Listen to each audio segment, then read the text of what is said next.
Hi all, I'm Cullen Haynes and welcome to LawLive Live with Cullen Haynes, episode 62. And I'm very happy to be back. It's December, it's the Christmas time. Is it too early to say Merry Christmas? I don't know. You be the judge, you let me know.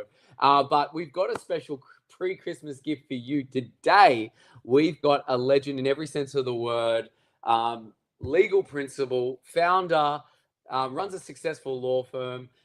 Very, very busy mother of two lovely children. Can you please make very welcome someone who you need to hear from and makes law made simple a reality? It's the one, the only, Renee Roumanos. How are you, Renee?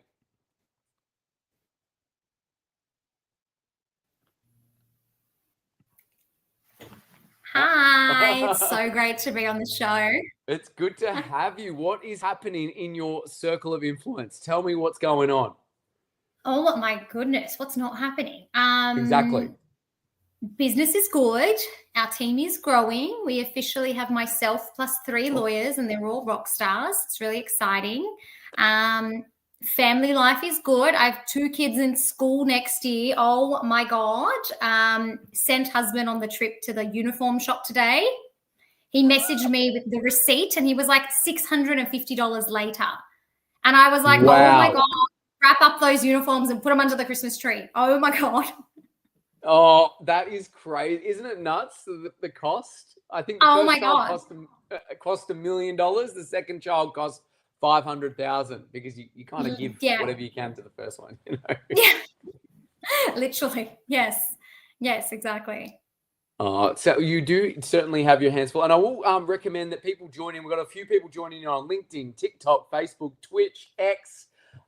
Do please get in contact. Put your questions live to Renee because we would appreciate the engagement and we will endeavor to get back to you presently. And I'll set up the TikTok thing now. But can you please let people tuning in on all the platforms, what can people expect when they engage yourself or one of your team, Renee, at Roumanos Legal? What's the point of difference? What are you trying to do? Awesome question. So we are all about doing law differently. That's our logo. Let's do law differently. And in saying that, we're about this bespoke, personalized service. You're getting a solicitor from start to finish. We specialize in all things conveyancing, commercial, and estate planning. My team love helping people with buying and selling property, which I know is something you also love, Cullen, and it's something that we're really passionate about, and just making the process simple. I feel like, unfortunately, legal processes are not simple, and being someone who strives to do things differently and paint a different picture of the process and the law for people definitely is a little bespoke feature of ours at Renee Roumanos Legal, and something we're very proud of. No, I love that. I think it's so important. It doesn't have to be war and peace. And I think things need to be made simple sometimes. I highly recommend that. Absolutely. Thank you.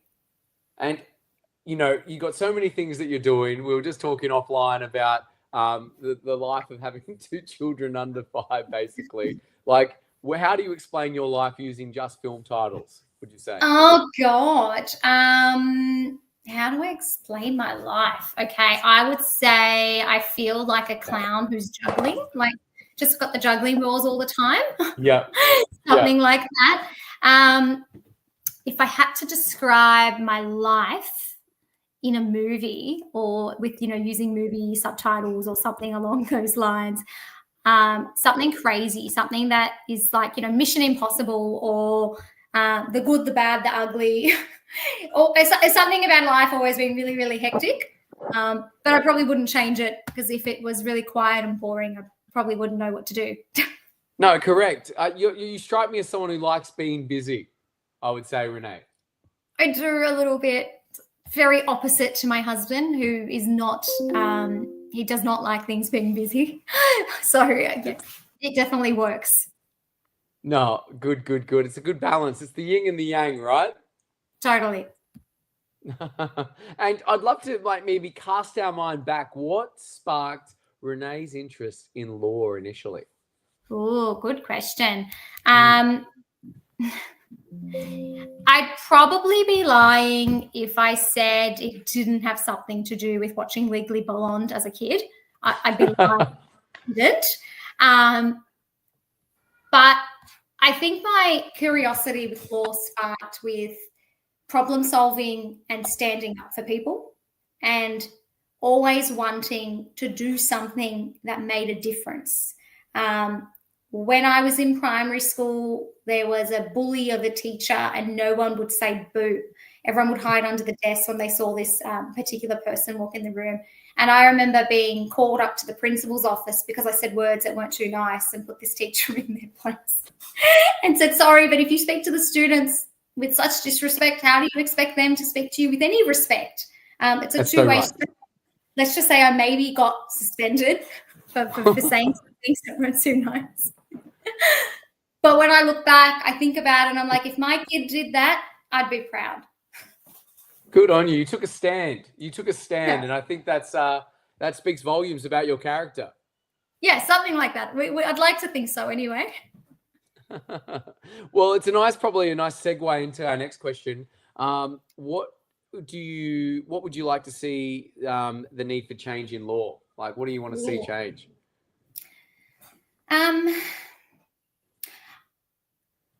Overall, the legal profession is intimidating.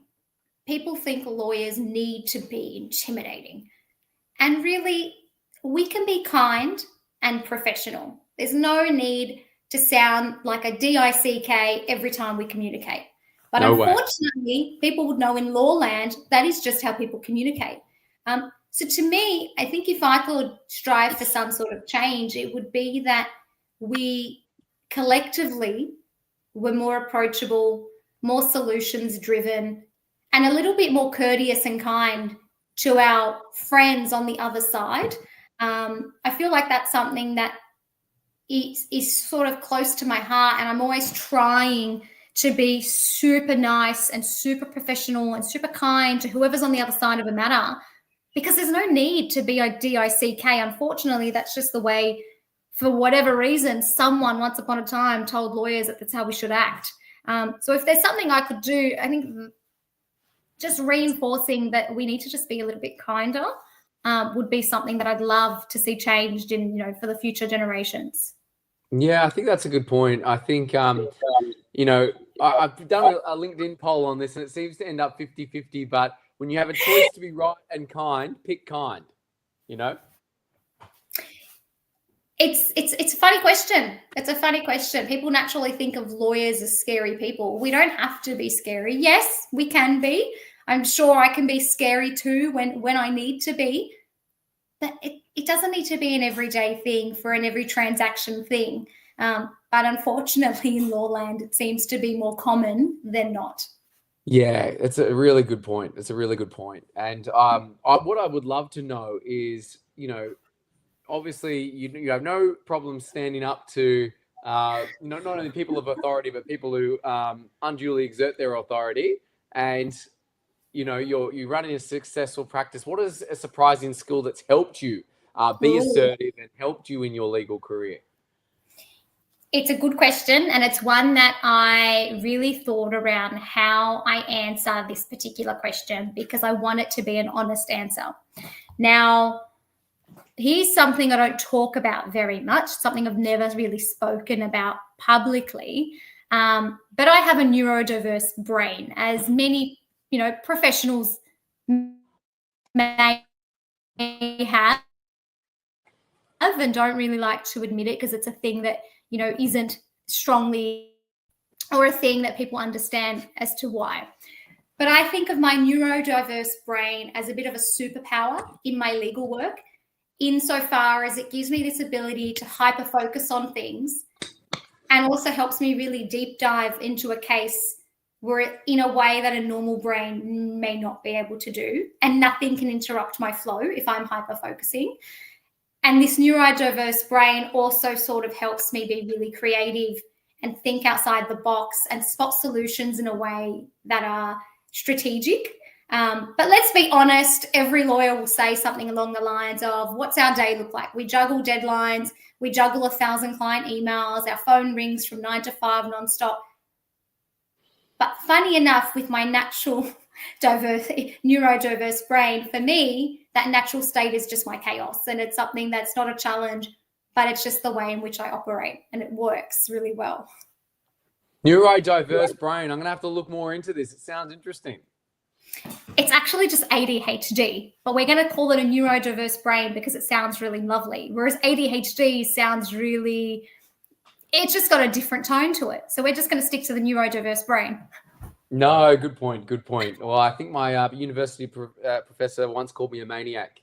So I think I might have undiagnosed ADHD as well. Unfortunately, a lot of us have it. In our generation, our parents just didn't get us tested. So there's so many people getting adult tested. And now that we've spoken about it, it's probably going to be on your Instagram and your Facebook later as you scroll. Absolutely. So TikTok will later on give you a story, I'm sure, about it. I think that's so true. But, you know, with your neurodiverse brain, Renee, how do you unwind after a particularly tough day at work? I don't know that I do. It's really bad.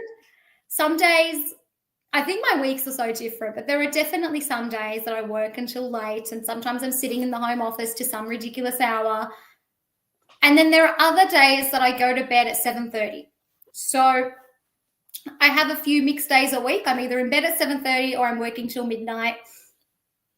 It's one or the other. But I find that my way of relaxing or my way of giving back to myself is usually getting up really early and going to Pilates. I find that helps me just because it's all about breathing. It's all about your breath work to get through that session. So my way of looking after myself is through the Pilates. And the other way I unwind is probably my children. They give me lots of joy. As long as, there you go. See your little man's coming into the office. Hello. Hello. Come and listen to Renee's story about the Pilates because you just celebrated a recent milestone as well, which we all want to hear about too, if you don't mind sharing, Renee. I set myself out a goal to do 20 sessions in 40 days.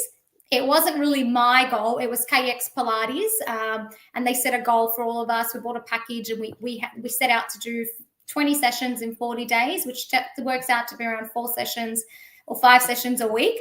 And I smashed the goal, and I hit the target on Tuesday, so I was very happy. Well done. Claps. What about some claps, Benji? Pretty cool, huh? And apart from things in your personal life, what are some passion projects you're working on right now? Oh, I have so many passion projects. It's really bad. I have a passion project book on my desk. But something I'm currently working on, and you may know this about me, is I'm very adamant and strong about educating people with processes and helping them make informed decisions. And something I've been working on in the background is lots of different educational videos on purchasing property, transferring property to relatives, stamp duty, first home buyers, selling property, and lots of bits of things in that process. But the idea is to give people lots of knowledge in the space of a 5-minute video. So I've started that process. I'll send you the link to my buying property so you can send it to your Please do. We'll put that in the show notes so people can. That would be very, very interesting because a lot of people, let me tell you, we do a lot of we're partnered with over 34% of Big Law, and we do these staff benefits presentations, and we try and make it a safe space because believe me, buying property in 2024 isn't easy. And the process is confusing, and we need professional and advocates like yourself, you know? It is absolutely confusing. And I think anyone who is buying a property needs to be empowered with information because it can feel scary. It can feel really, it's a process that doesn't make all that much sense sometimes. So I always say empower yourself with information and make decisions through the process once you have the information, but have the information first. So I'm a big advocate for buying property. I do conveyancing Australia-wide. So I, have lots of different videos available for people thinking about buying in different states and wanting to understand the differences. Because if you buy in New South Wales and you buy in Queensland, the process is completely different, as you would know. And for the buyer, it could be really confusing. Definitely. And that's what we see all the time. And hopefully we get advanced enough to maybe transcend some of these things. So that is my next question. Where do you see the legal profession in 10 years? Do you agree? Hopefully kinder. But where do I see it in 10 years? Really tough question. Where do I see it in 10 years? Probably, I think technology will continue to play a really, really scary role in how we do things. I'm very scared to see things like AI and automation and what that looks like. No doubt it makes our life easier, but it's very scary because people now think that they can turn to AI and they're now a lawyer because they've typed into AI, act like a lawyer and please do this thing. And I think that's scary because it can lead a lot of people down the wrong rabbit hole because they don't have the right information. Yes. And as we know, AI is great, but it's not always correct. And unfortunately, AI can't understand someone's circumstances and give them correct advice with respect to that situation. It hallucinates quite a bit, more often it than does. you think. It absolutely does. And it's very scary to see how available and how quick and how fast it all is and how much information it can spit out in about 3 minutes.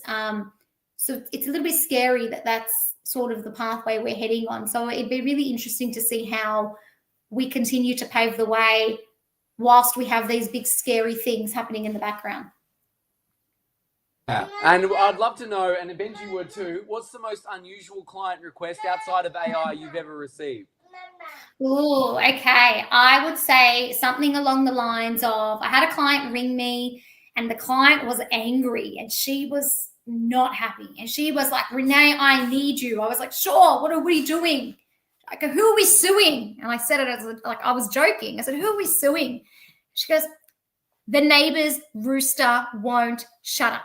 I need you to do something about it now because I have emotional distress. Oh my goodness, that's crazy. It's quite funny. We did a few letter of demands to the neighbor and some letters to local council and discovered the good neighbor couldn't have a chicken in her residential backyard. Sorry, not a chicken, a rooster. That honestly did not be quiet. She used to send me videos and talk about her emotional pain and suffering and how she wanted to claim compensation from the neighbors. Oh my goodness, because it would go from noon until dawn until dusk, no doubt, right? My literally. We were lucky that local council stepped in. She didn't get compensation, but we got rid of the rooster. So that was a good all the best. All the best. It crossed the road and went elsewhere, right? And if you're not against sharing, I'd love to know, Renee, because you're such an interesting and dynamic person, who has been the most influential mentor and why in your life? Oh, okay. This is a really hard one. This is a very hard one. So in terms of influential, it's not a lawyer. It's someone who I sort of just started following.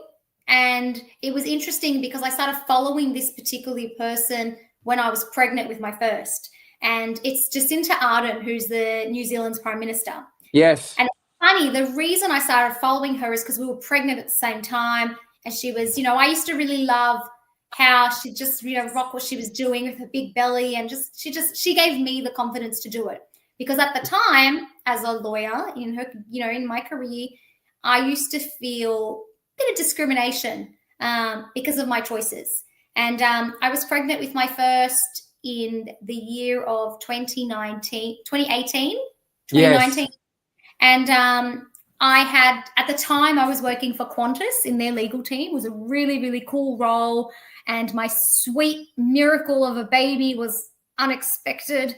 And for me, my career at that time was more important than taking a year off of maternity leave. It just wasn't something I wanted to do. And I had I have a very wonderful husband who was willing to take the parental leave.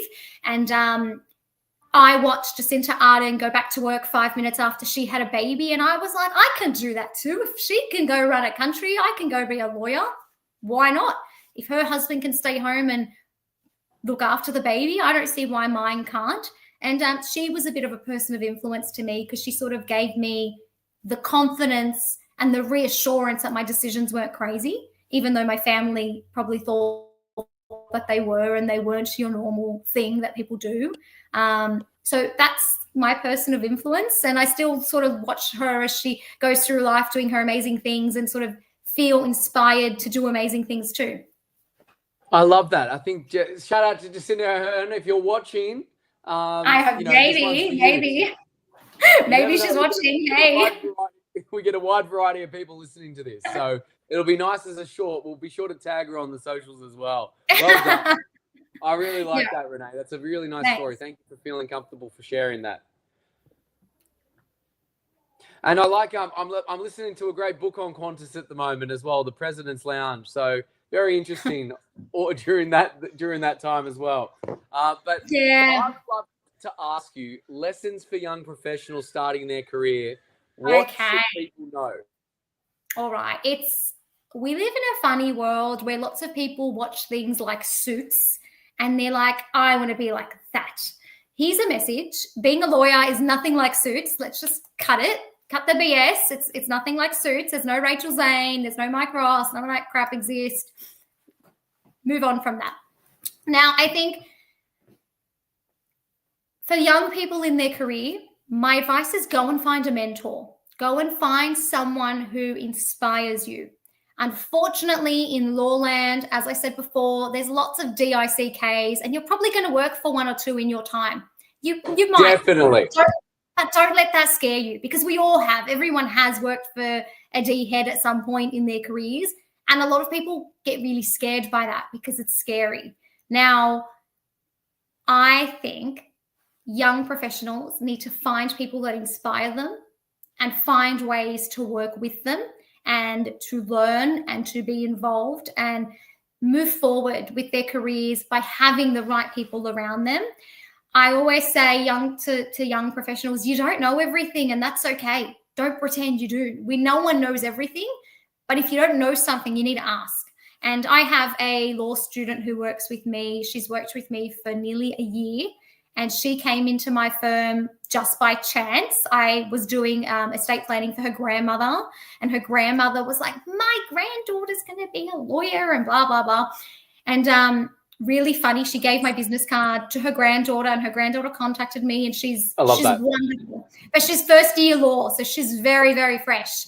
And it's really interesting seeing her come in and learn and freak out to realize that real law life is very different to what they thought it would be.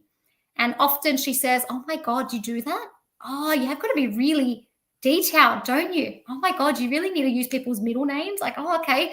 And it's interesting because there's so much learning to happen. But I just think for any young person, network as much as you can, invest in surrounding yourself with the right people, and just enjoy it.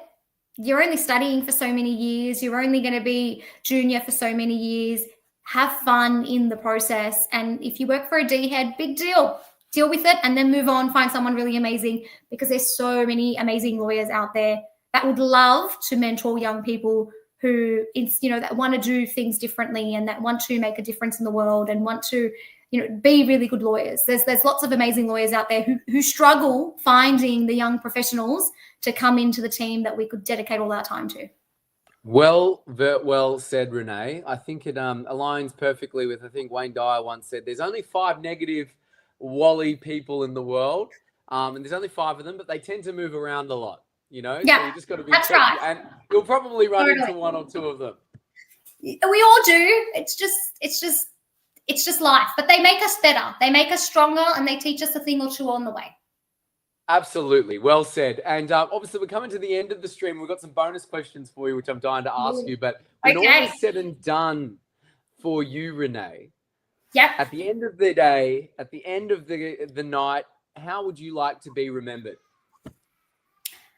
I would like people to remember me as someone who has both the knowledge, the humor, and the aspiration of just helping people. I think if I help a few people and make a difference to their lives on the way, then I'm really happy. And I want to be the lawyer who didn't just fight for fairness, didn't take herself too seriously, had a good laugh on the way, but made sure her clients were protected and had good outcomes and, life was happy and all the rest of it. But I just think as a lawyer, we just want to be someone that has makes a difference in other people's lives in a really positive way. And you certainly do that. Well done, Renee. Thank you for bringing your unique joy, optimism, and assertiveness. And what was the word you used for the ADHD mind again? Neurodiverse. Your neurodiverse brain to the world. We applaud you. Thanks.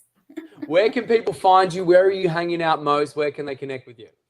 Okay, so Renee Roumanos Legal. We have an office in Oran Park, New South Wales, which is in southwest Sydney. We are available online, so you don't need to be close by. We would love to serve people wherever they are. We are available on Instagram, TikTok, Facebook. I have a LinkedIn. You can call me, email me, reach out. You can also find me on YouTube. I'll throw some links in so that people can find me. And I just want to say our point of difference is doing law differently, and we're here to help. So if you need our services, we'd love to help you. Love that. Please, I'll put it in the show notes as well. Connect with this behemoth, Renee Roumanos from Renee Roumanos Legal. You're an absolute gem and superstar, Renee. And thank you for being on the show today. Thank you for having me. We'll bring you back very shortly. Good to see you. And if you're a legend of law or know someone who is, let them get in touch or connect with me on LinkedIn. We're live most Wednesdays, and we actually upload it to Spotify, Apple Podcasts, and wherever you get your podcasts. And also to my new book, The Laws of LinkedIn, is now officially out after 2 years. My goodness. You can get it on Amazon, Barnes & Noble, and the audio book version is coming out, and the ebook and Kindle versions are already out there. So please dive into that. If I've provided value in the past, I'd be honored to have you have it on your bookshelf. All the best, everyone. Take care and make it count. Renee, we're bringing you back for 3 particular questions that I think you'll like. How do you explain your role in law to your children? Oh my goodness. Okay. This is a tough one because we've read books called My Mummy is a Lawyer and all the things. My children understand that mummy helps people. Mummy helps people and she fights for what is fair. That's what the kids understand. That's what the kids understand. Kids once said to me, Mummy, what do you do when you go to work? Do you just play with your computer all day? And I'm like, pretty much. That's pretty much what I do. Yeah. Yeah, I just play with the computer, but we get fair. We fight for fairness as well at the same time. I like that. And how would your 2-kilo pet describe you that I heard in the first instances of our talk? Nala would say that Mummy is always on the phone and never stops talking, and she's always stressed. She needs to relax like Daddy. What's wrong with Mummy? Yeah, why is Mummy so wired? What's going on here? Yeah, something like that, I'm sure. I love that. And look, we're getting in between the 30 minutes. Perfect podcast left. Let me tell you, you've done this before, Renee. If you could go back in time and give Renee Roumanos advice at any age, what age, getting into your DeLorean, what age would you go back to? And what would the specific advice you'd give yourself be? Oh, tough question. Yeah, tough one too. Tough question. I probably would love to go back and do my law degree again. I know that sounds crazy. Who would do that? No one. Who would do that? Why do you want to do that? Any of the lawyers on the show is like, this lady is crazy. Stop listening to her. But the reason I say that is when you're studying, you have so much opportunity.